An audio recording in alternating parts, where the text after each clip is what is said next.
palm.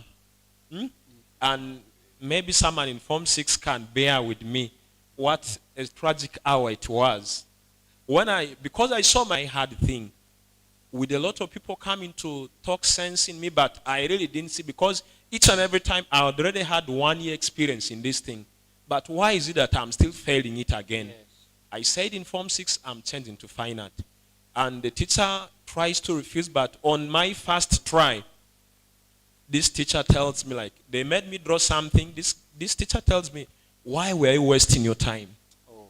Why were you wasting your time in doing things? You know, back then, when you're in Form 6, your combination will sort the way. You look so big, you swell. When I thought about, but then that you're hearing, but trust me, in engineering, they have is someone maybe who could have done business administration. You're talking to someone. I failed in these other things. Whatever combination I chose, I gave my effort. Trust me, we are the first lot to do it.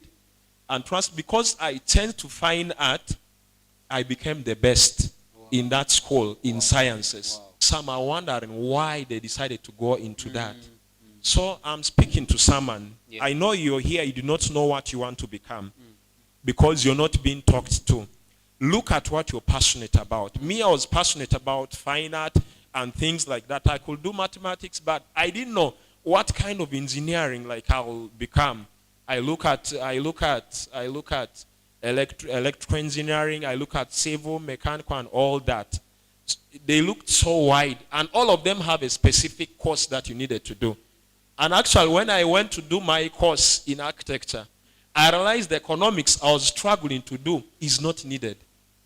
Yes, it's not needed. It was basically a waste of time. And what bailed me out was my EP. Build onto what your talent is. Build onto what you really like.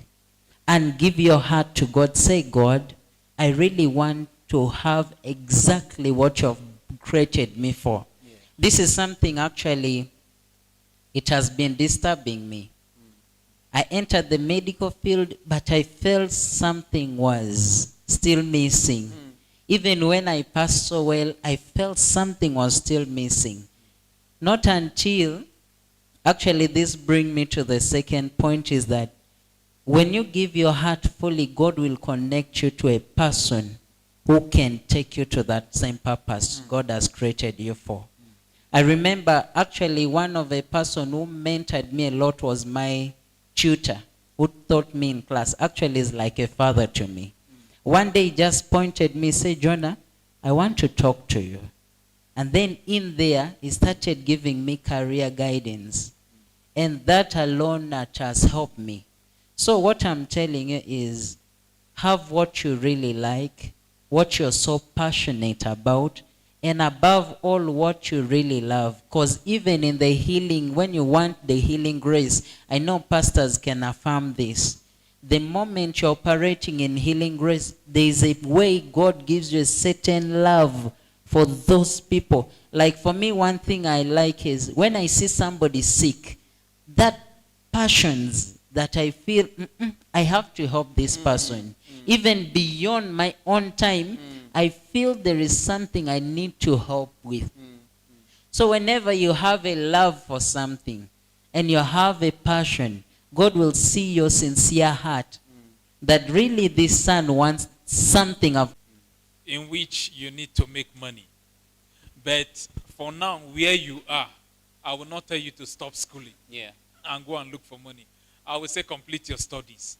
The one thing education gives you, it will give you some level of intelligence for you to coordinate yourself. There's a way education shape you. Yesterday I was talking to a group of people. When I was in a review to buy a land, I discovered there are two different people. The man that I bought a land from him, who is a teacher and everything, the thing happens smoothly, neatly, because the guy is educated. Then the other one, who appeared drunk, there's nothing. Something to do for 1 hour, it took us 5 hours. So I now told my colleague, I said, there's a way education help you. And it makes things easy. So I will encourage you. Finish your school. If you finish your school, check out which skill can I develop. I will encourage you. Which of the skill are you passionate about? If you find your vocation, I guarantee you, you will not beg anybody anything. Find your vocation. Find that thing. That, as I said, that's the tool I can give for now, is provide a service, create a product. If you can do that in Arua, you will never go broke. That alone. But there is more to that. We will come to financial teachings during our gathering. Yes. Yeah, we will talk about that. I think this is the same question you're answering. It says, as a man who I am, what can I do to make it possible in the In analog. Wow. In analog. Wow. Amazing. As saying, he says, so my question is currently, I'm in a state of confusion in that I see myself doubting of which direction to take. But all in all, I do have a vision. So what is a vision without financial help? What is to say? That is to say, how can I start where there is nothing? I wish he answered it. But anyway, you both needed all of you to get into this. Let me Because just give him- I know